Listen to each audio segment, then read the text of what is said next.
আজকের প্রোগ্রামের যারা মধ্যমণি, যারা হুফাজুল কোরআন, যারা অ্যাওয়ার্ড রিসিভ করেছে, তাদেরকে আমি অফিসিয়ালি কংগ্রেচুলেট করতে চাই, অভিনন্দন জানাতে চাই যে তোমরা অনেক বড় একটি অর্জন ইতিমধ্যে সম্পন্ন করেছো, আলহামদুলিল্লাহ।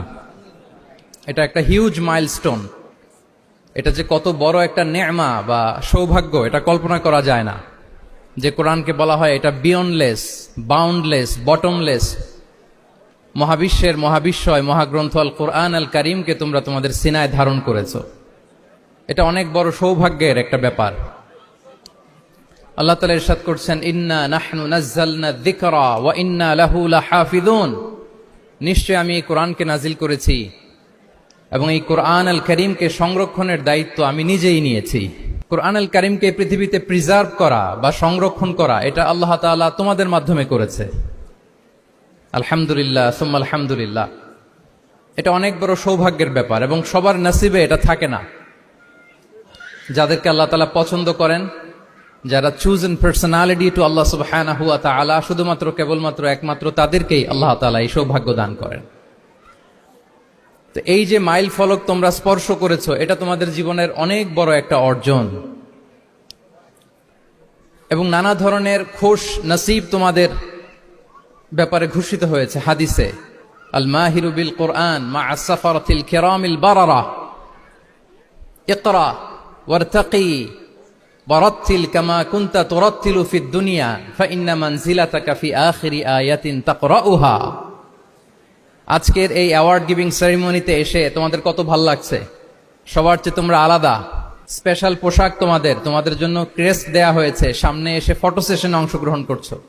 এর চেয়েও অনেক বড় একটা কনফারেন্সে, এর চেয়েও অনেক বড় একটা কনভেনশন হলে, এর চেয়ে অনেক বড় আয়োজন করে সেদিন তোমাদেরকে বলা হবে ইকরা ওয়ারতাকি ওয়ারাত্তিল কামা কুনতা তুরাত্তিলু ফিদ দুনিয়া। পড়ো, ধীর স্থির ভাবে পড়ো, যেমনি দুনিয়াতে পড়তে তার তিলের সাথে। ঠিক যতটুকু পড়বে ততটুকু করবা, আল্লাহর সান্নিধ্য তোমরা পাবে। যতটুকু পড়বে ঠিক ততটুকু জান্নাতে তোমাদের ভবনগুলো উঁচু হতে থাকবে। আল্লাহু আকবার। এখন তোমাদের কেমন ফিল হচ্ছে? এই দুনিয়াতেই যদি এত চমৎকার অ্যাওয়ার্ড গিভিং সেরিমনিতে তোমাদেরকে সম্মান দেয়া হয়, সেদিনের সেই প্রোগ্রামে যদি তোমরা অংশগ্রহণ করতে পারো, কেমন লাগবে তোমাদের বলো? ভাল লাগবে সেদিন? আমরা সেদিনের সেই মাহেন্দ্র ক্ষণে যেন আমরা রিওয়ার্ডেড হতে পারি, পুরস্কৃত হতে পারি, সেই প্রত্যাশা আমরা আল্লাহর কাছে রাখছি। আমরা সবাই পড়ছি আল্লাহুম্মা আমিন। তো এই যে বিশাল এক কর্মযজ্ঞ তোমরা শেষ করেছো, আল্লাহর কালামকে তোমরা হিফজ করেছো, এখানেই শেষ নয়। This is just beginning. এটা কেবল শুরু। এটা কেবল কি? এটা কেবল শুরু। এই যে মাইল ফলক তোমরা স্পর্শ করেছো, এরপরে অনেক দূর তোমাদেরকে যেতে হবে। মাইলস টু গো, অনেক দূর যেতে হবে। এখন যেটা তোমাদের করতে হবে, কনসিস্টেন্ট রিভিশনে থাকতে হবে, মোরাজা করতে হবে এই কোরআনকে। এই কোরআনকে হিফজ করে ফেলা এটা সহজ, কিন্তু এটাকে টিকিয়ে রাখা বড্ড কঠিন। আমরা অনেক হাফেজে কোরআনদের সাথে পরিচয় হয়, তারা বলে যে শেখ হিফজ করেছিলাম কিন্তু এখন মনে নাই, ভুলে যায়। তো হিফজ করে ফেলাটা সহজ, কিন্তু এটা সিনায় রাখা মরণ অবধি, যতদিন দুনিয়াতে বেঁচে থাকি ঠিক ততদিন এই কোরআনকে প্রিজার্ভ করা, সিনাতে রাখা, এটা বড্ড কঠিন, অনেক বড় চ্যালেঞ্জ এটা তোমাদের জন্য। সো এই continuous revision of the holy Quran, এটা তোমাদের লাগবে। আল মুদাওয়ামাতু আলা কিরাআতিল কোরআন, প্রতিদিন ডেইলি বেসিসে এটা তোমাদের ডেইলি ওজিফা করে নিতে হবে। আমি সম্মানিত অভিভাবকবৃন্দ যারা আছেন তাদেরকেও বলবো যে এটা একটা টিম ওয়ার্ক, আপনাকেও হেল্প করতে হবে এখানে। আপনার বাচ্চা কোরআন তেলাওয়াত করবে, আপনাকে শোনাবে, আপনি তাদেরকে শোনাবেন। এই টিম ওয়ার্কের মধ্য দিয়ে এই কোরআন প্রিজার্ভ হবে, এটা থাকবে। এটা বড্ড জটিল। কোরআন হিফজ করা সহজ, কিন্তু এটাকে ধরে রাখা খুবই কঠিন। সো তোমাদের জন্য first and foremost reminder tonight, প্রথম রিমাইন্ডার হচ্ছে যে রেগুলার বেসিসে এই কোরআনকে মোরাজা করতে হবে, তা না হলে এই কোরআন থাকবে না। এবং আল্লাহ রাসূল সাল্লাল্লাহু আলাইহি ওয়া আলিহি ওয়াসাল্লাম তিনি ওসিয়ত করেছেন, তিনি বলেছেন তাআহাদুল কোরআন ওয়া ইন্নাহু আশাদ্দু তাফাল্লুসান মিনাল ইবিলি ফি উকুলিহা। তোমরা কোরআনকে ডেইলি রিভাইজ করো।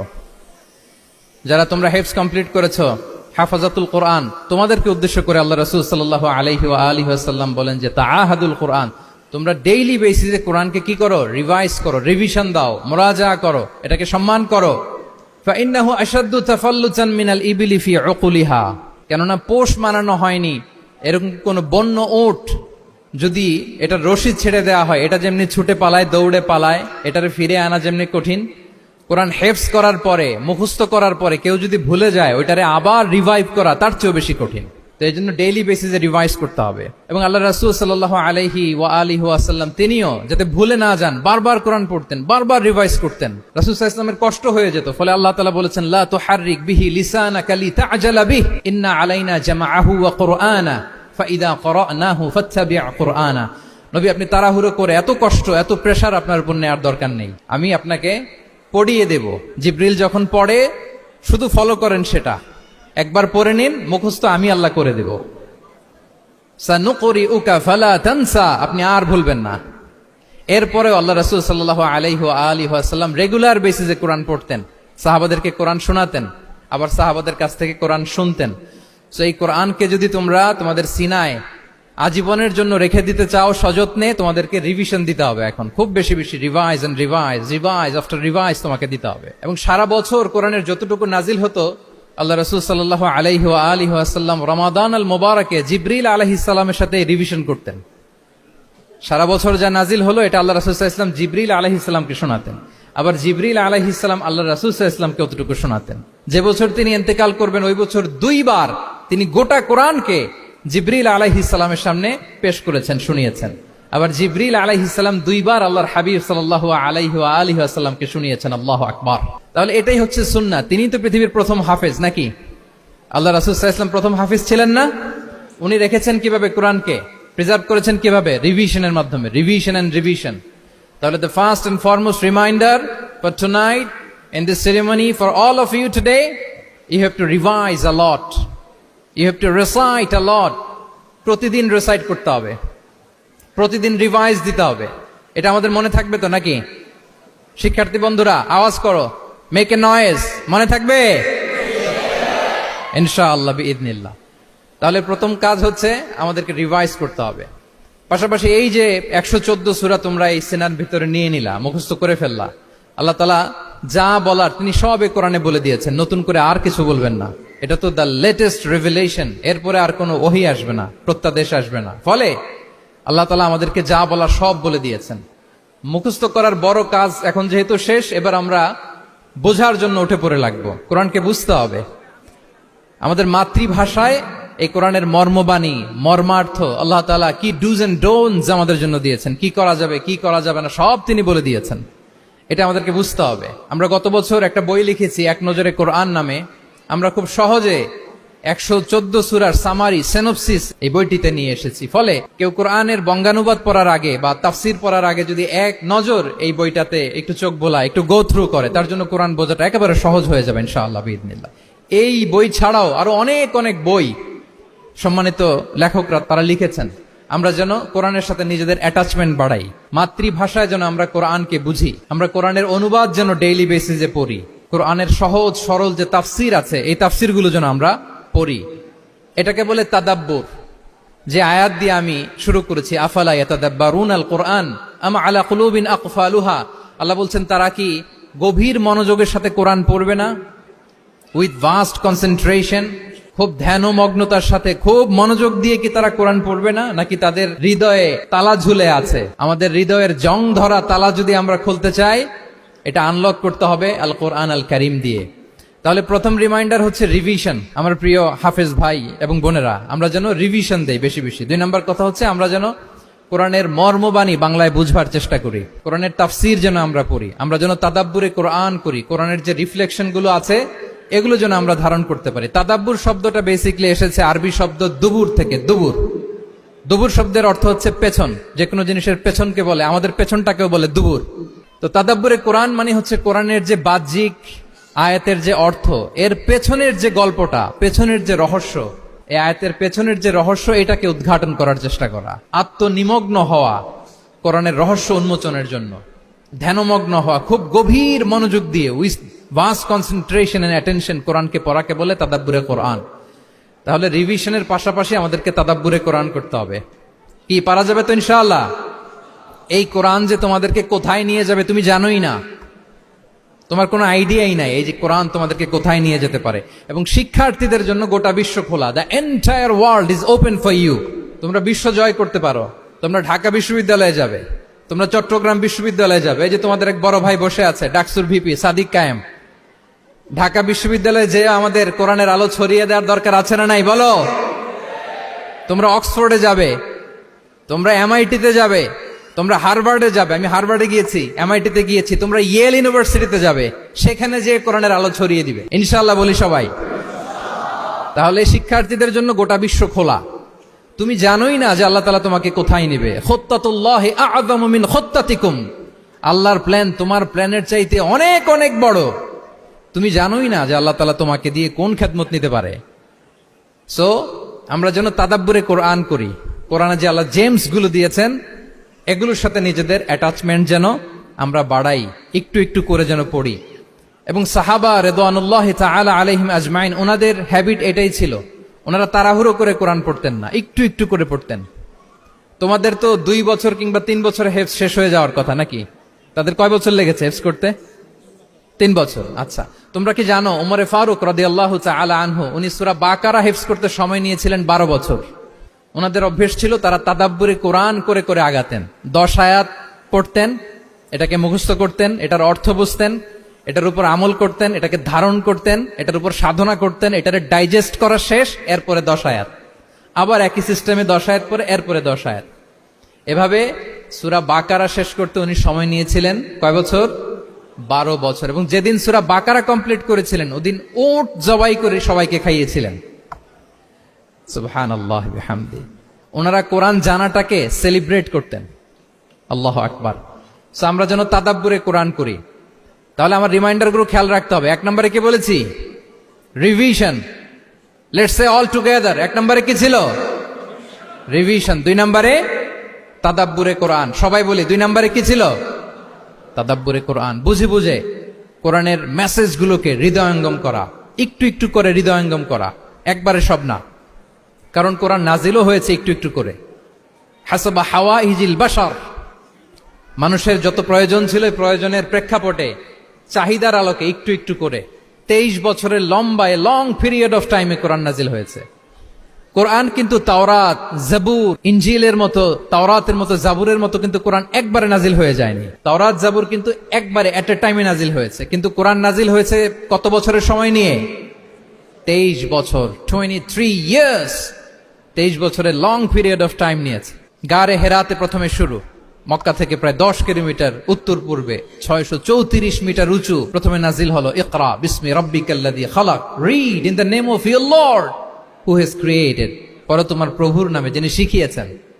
এই তো নাজিল হতে লাগলো, কখনো মক্কায়, কখনো মদিনায়, কখনো ঘরে, কখনো বাইরে, কখনো মরুভূমিতে, কখনো বাজারে, কখনো যুদ্ধের ময়দানে। রাসূল যেখানে, সাথে সাথে কোরআনও সেখানে, একটু একটু করে। আল্লাহ রাসূল সাল্লাল্লাহু আলাইহি ওয়া আলিহি ওয়াসাল্লাম উনি ওনার জীবনে, পরিবারে, সমাজে যখনই কোনো সংকটের মুখোমুখি হয়েছেন তখনই সমাধান হয়ে হাজির হয়েছে কোরআন। সুবহানাল্লাহ বিহামদি। যখনই সংকট তখনই কি? কোরআন। যখনই কোনো প্রবলেম ফেস করেছেন কোরআন, কারণ কোরআন হচ্ছে দ্য প্রবলেম সলভিং মেথোডোলজি। যখনই সমস্যা, সমাধান নিয়ে হাজির হয়েছে কোরআন। তাহলে আমরা যেন তাদাব্বুরে কোরআন করি। পৃথিবীর সবচাইতে ইন্টারেক্টিভ বুক এটা, একটু একটু করে নাজিল হয়েছে, খুবই জীবন ঘনিষ্ঠ। তোমরা যত পড়বে, যত রিসার্চ করবে, যত এক্সপ্লোর করবে, তত এই জ্ঞান, এই নলেজ, এই রহস্য তোমাদের কাছে ধরা দেবে। তাহলে 1 নম্বরে হচ্ছে রিভিশন, 2 নম্বরে হচ্ছে তাদাব্বুরে কোরআন, যেটা বলেছি যে এটা ইন্টারেক্টিভ বুক। যখনই রাসূল সাল্লাল্লাহু আলাইহি ওয়াসাল্লাম সমস্যার সম্মুখীন হয়েছেন তখনই কোরআন আলোকবর্তিকা হয়ে হাজির হয়েছে। এবং কোরআনকে আল্লাহ আলো বলেছেন অনেক জায়গায়, ওয়া আনসালনা ইলাইকুম নূরাম মুবিনা, নূর বলেছেন আল্লাহ তাআলা, এটা আলোকবর্তিকা। কিতাবুন আনসালনাহু ইলাইকা লিতুখরিজান নাসা মিনাজ যুলুমাতি ইলান নূর, অন্ধকারাচ্ছন্ন মানুষগুলোকে আলোর পথে নেয়ার জন্য আল্লাহ তাআলা এই কিতাবকে পাঠিয়েছেন, ক্রাইটেরিয়ান করে পাঠিয়েছেন। এই কোরআনের সাথে যদি আমার প্রিয় শিক্ষার্থী বন্ধুরা তোমাদের অ্যাটাচমেন্ট গড়ে ওঠে, সারা জীবনের জন্য তুমি safe. It's a criterion. Quran পড়লে, কোরআন জানলে কোনটা সত্য কোনটা মিথ্যা কোরআনের লেন্স দিয়ে তুমি পরখ করতে পারবে। এটাকে আল্লাহ তাআলা বলেছেন আল ফুরকান, তাবারাকাল্লাযী নাযালাল ফুরকানা আলা আবদিহি লিয়াকুনা লিল আলামিনা নাযীরা। ফুরকান মানে the criterion, it differentiates between right and wrong, কোনটা সত্য কোনটা মিথ্যা, কোনটা ভালো কোনটা মন্দ। এটা কোরআনের লেন্স দিয়ে যদি তুমি পরখ করো, তোমার জন্য গোটা বিশ্বটা সহজ হয়ে যাবে, কোনটা সত্য তুমি সহজেই বুঝতে পারবে। তাহলে আমরা ডেইলি বেসিসে রিভিশন দিব, আমরা কোরআনের সাথে নিজেদের অ্যাটাচমেন্টকে বাড়াবো, রেগুলার বেসিসে আমরা তাদাব্বুরে কোরআন করব। কি করব? তো ইনশাআল্লাহ সবাই একসাথে আওয়াজ করে পড়ে ইনশাআল্লাহ। বিশাল এক কর্মযজ্ঞ তোমরা শেষ করেছো, এবার নতুন কর্মযজ্ঞের পথে তোমরা হাঁটবে। কোরআন তোমরা মেমোরাইজ করেছো এবং এখন জ্ঞানের অন্যান্য যে ব্রাঞ্চ আছে, শাখা প্রশাখা আছে, সেগুলোতে তোমরা বিচরণ করবে।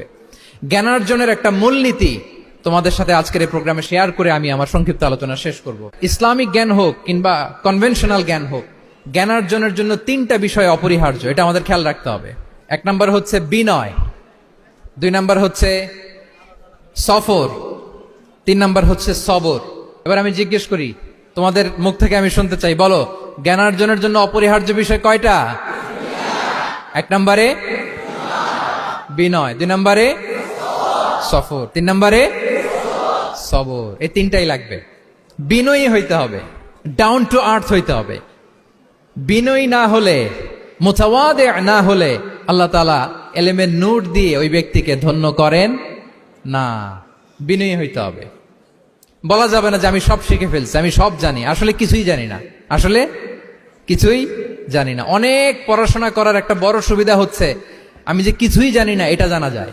যারা অনেক পড়াশোনা করে, গভীর জ্ঞান অর্জন করে, অনেক পড়াশোনা করার একটা বড় ফায়দা হচ্ছে যে এটা জানা যায় সব শেষে যে আমি কিছুই জানি না। আবুন নওয়াস একটা চমৎকার কবিতা লিখেছেন, উনি বলেছেন ফাকুল লিমান ইয়াদঈ ফিল ইলমি ফালসাফাতান হাফিজতা শাইআন ওয়া গাবাত আনকা আশিয়াউ। যে বলে যে আমি সব জানি, তুমি তার বৃদ্ধাঙ্গুলি দেখিয়ে বলা তুমি কিছুই জানো না, তুমি অল্প কিছু জেনেছো। মহাবিশ্বের অনেক রহস্য তোমার কাছে এখন অধরা, এখনো অধরা, অজানা। ওয়া ফাওকা কুল্লি যী ইলমিন আলিম, জ্ঞানীর উপরও জ্ঞানী আছে, জাননেওয়ালার উপরও জাননেওয়ালা আছে। তাহলে বিনয় যেন আমাদের পোশাক হয়, আমরা যেন বিনয়ী হই। আমরা যার কাছ থেকে নলেজ নিব, ইলম নিব, তার কাছে বিনয়ী হইতে হবে।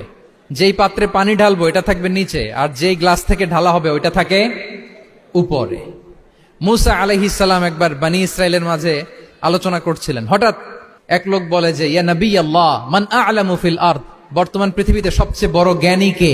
তো মুসা আলাইহিস সালাম বলে ফেললেন আনা, আমি সবচেয়ে বড় জ্ঞানী। এটা ভুল বলেন নাই, কারণ যাকে আল্লাহ তাআলা ওহির জ্ঞানে ধন্য করেন তিনিই তো সবচেয়ে বড় জ্ঞানী। তো আল্লাহ তাআলা এই রেসপন্সটা, এই আনসারটা পছন্দ করেন না। আল্লাহ তাআলা চাচ্ছিলেন মুসা আলাইহিস সালাম যদি বলতো যে আল্লাহই ভালো জানে বা আল্লাহু আ'লাম, আল্লাহই সবচেয়ে জ্ঞানী, এটা আল্লাহ পছন্দ করতেন।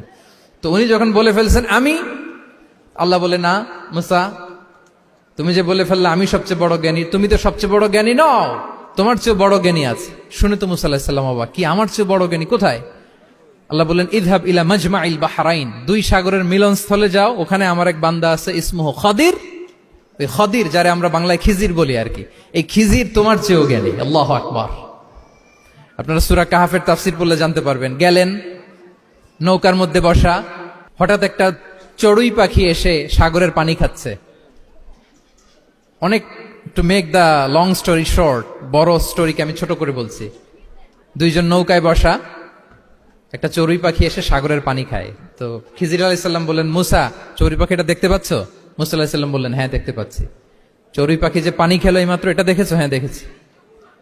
পানি খাওয়ার কারণে চড়ুই পাখির চঞ্চুতে, মানে ঠোঁটে যে একটু সাগরের ছিটে ফোটা পানি লেগেছে, দেখেছো? মুসা আলাইহিস সালাম বললেন হ্যাঁ দেখেছি। তো খিজির আলাইহিস সালাম বললেন এই যে সাগর থেকে, মহাসাগর থেকে পানি খাওয়ার কারণে চড়ুই পাখির ঠোঁটে সামান্য সাগরের ছিটে ফোটা পানি যতটুকু ঠোঁটে লেগে আছে, এটা হচ্ছে তোমার, আমার আর মহাবিশ্বে আমরা যারা আছি সবার জ্ঞান। আর এই পড়ে থাকা মহাসাগরের পানি হচ্ছে আল্লাহর জ্ঞান। চড়ুই পাখির ঠোঁটে লাগা পানি তোমার, আমার আর পৃথিবীর সবার, আমাদের যে জ্ঞান আল্লাহ দিয়েছেন এটা। আর মহাসাগরের পানিগুলো কার জ্ঞান? ওয়ামা উতীতুম মিনাল ইলমি ইল্লা কালিলা। আল্লাহ বলেন একেবারে একেবারে ভেরি লিটল, যত সামান্য জ্ঞান দিয়ে আমি তোমাদেরকে দুনিয়ায় পাঠিয়েছি। এজন্য আমি সব জানি, এটা আজকে থেকে আমরা আর বলবো? আমার শিক্ষার্থী বন্ধুরা নয়েজ করো, বলো আমরা বলবো আল্লাহু আ'লাম। আল্লাহ ভালো জানেন। সাহাবাদের এই বৈশিষ্ট্য ছিল, ওনারাও বলতেন আল্লাহু ওয়া রাসূলুহু আ'লাম, আল্লাহ এবং আল্লাহ রাসূল ভালো জানেন। এবং আমাদের ক্লাসিক স্কলারদের এই বৈশিষ্ট্যটা ছিল, অনেক প্রশ্নের উত্তর ওনারা দিতেন না। আমাদের তো প্রশ্ন করলে আমরা হুটহাট উত্তর দিয়ে দিই। অন অ্যান অ্যাভারেজে 10টা প্রশ্ন করলে ইমাম মালিক এর মধ্যে অধিকাংশ প্রশ্নের উত্তরে বলতেন আনালা আলাম, আমি জানি না। আমি জানি না এটা যখন আমরা বলতে শিখি তখনই বেসিক্যালি আমরা নলেজেবল হয়ে উঠি, জ্ঞানী হয়ে উঠি। তাহলে জ্ঞানার্জনের জন্য অপরিহার্য কয়টা বিষয় বলেছিলাম, মনে আছে না? ঘটনা শুনতে শুনতে কয়টা মোট? 1 নম্বরে বিনয়। আমরা বিনয়ী হব। আওয়াজ করে বলি, আমরা কি হব? আমরা বিনয়ী হব। এই যে আমরা কোরআন হেফজ করলাম, এরপরে তুমি যদি বুখারী হেফজ করো, মুসলিম হেফজ করো, এটা তোমার বাহ্যিক জ্ঞান অর্জন হয়েছে। জ্ঞানের দুইটা সাইড, একটা ইন্টারনাল নলেজ আর একটা হচ্ছে এক্সটার্নাল নলেজ। বাহ্যিক জ্ঞান এটা হয়েছে, আরেকটা আছে ইন্টারনাল নলেজ, এটাকে বলে অন্তর্নিহিত জ্ঞান। ইলমে লাদুন্নি ওয়া আল্লামনাহু মিন লাদুন্না ইলমা।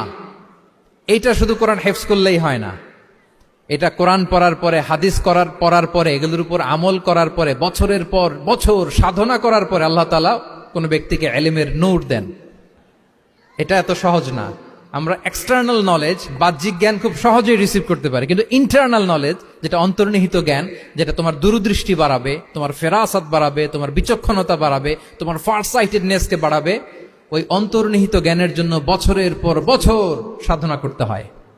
সো আমরা যেন বিনয়ী হই, এটা হচ্ছে নাম্বার 1। 2 নাম্বার কি বলেছিলাম? সফর। ফানজুরু কাইফা কানা আকিবাতুল মুকাজ্জিবিন। আল্লাহ বলে সফর করো, সিরু ফিল আরদ, ট্রাভেল করো। ট্রাভেল করলে তোমার চোখ খুলে যাবে। তুমি যদি পেট্রাতে যাও, জর্ডানের পেট্রায়, তোমার চোখ খুলে যাবে। তুমি যদি ফেরাউনের লাশ দেখে আসো, তুমি অবাক হয়ে যাবে। তুমি যদি জর্ডানের ডেড সি ঘুরে আসো, তুমি অবাক হয়ে যাবে। 1000টা বই পড়ে তুমি ওই জ্ঞান অর্জন করতে পারবে না, যেই জ্ঞান তুমি ট্রাভেলিং করে অর্জন করতে পারবে। তাহলে ভ্রমণ করতে হবে। আর 3 নম্বরে কি বলেছিলাম? সবর, মানে হার্ড ওয়ার্কিং হইতে হবে। পরিশ্রমের কোনো বিকল্প নাই। There is no alternative to be hard working. কোনো বিকল্প নেই, হার্ড ওয়ার্ক তোমাকে করতেই হবে। এটাই সবর। এই 3টা প্রশিক্ষণই আল্লাহ তাআলা মুসা আলাইহিস সালামকে দিয়েছিলেন। লম্বা ঘটনা, তিনি খিজির আলাইহিস সালামের সাথে সফরও করেছেন, ওনার কাছে যে বিনয়ী হয়েছেন। তারপরে বারবার উনি ধৈর্য হারা হয়ে যাচ্ছিলেন, আল্লাহ ধৈর্যেরও পরীক্ষা নিয়েছেন। তাহলে বিনয়, সফর এবং সবর, এই 3টা জিনিস জ্ঞানার্জনের জন্য অপরিহার্য। এই ফিচারগুলো দিয়ে, এই ক্যারেক্টারিস্টিক্স গুলো দিয়ে যেন আল্লাহ তাআলা আমাদেরকে ধন্য করে। আমরা সবাই পড়ি আমিন। আমরা আল্লাহর কোরআনকে যেভাবে হৃদয়ে ধারণ করতে পেরেছি, আমরা যেন কোরআনের তাদাব্বুরের মধ্য দিয়ে, কোরআনের রিফ্লেকশন গুলোর সাথে নিজেদের অ্যাটাচমেন্ট বাড়ানোর মধ্য দিয়ে আলোকিত মানুষ হতে পারি। আল্লাহ তাআলা আমাদেরকে তৌফিক দান করুক। আমি আবারও তানজিমুল উম্মাহ ফাউন্ডেশনকে অন্তরের অন্তঃস্থল থেকে শুভেচ্ছা জানিয়ে, এবং তোমাদের যে এই চমৎকার সাফল্য, এই সাফল্যর ধারাবাহিকতা কামনা করে, তোমাদের জন্য প্রাণ ঢালা অফুরান দোয়া এবং ভালোবাসা রেখে আমার সংক্ষিপ্ত আলোচনা এখানেই শেষ করছি। আল্লাহ তাআলা আমাদের সবাইকে কথাগুলো বোঝার ও আমল করার তৌফিক দান করুক। হাদা মা ইনদি ওয়াল ইলমু ইনদাল্লাহি আলাইহি তাওয়াক্কালতু ওয়া ইলাইহি উনীব। আসসালামু আলাইকুম ওয়া রাহমাতুল্লাহি ওয়া বারাকাতুহু।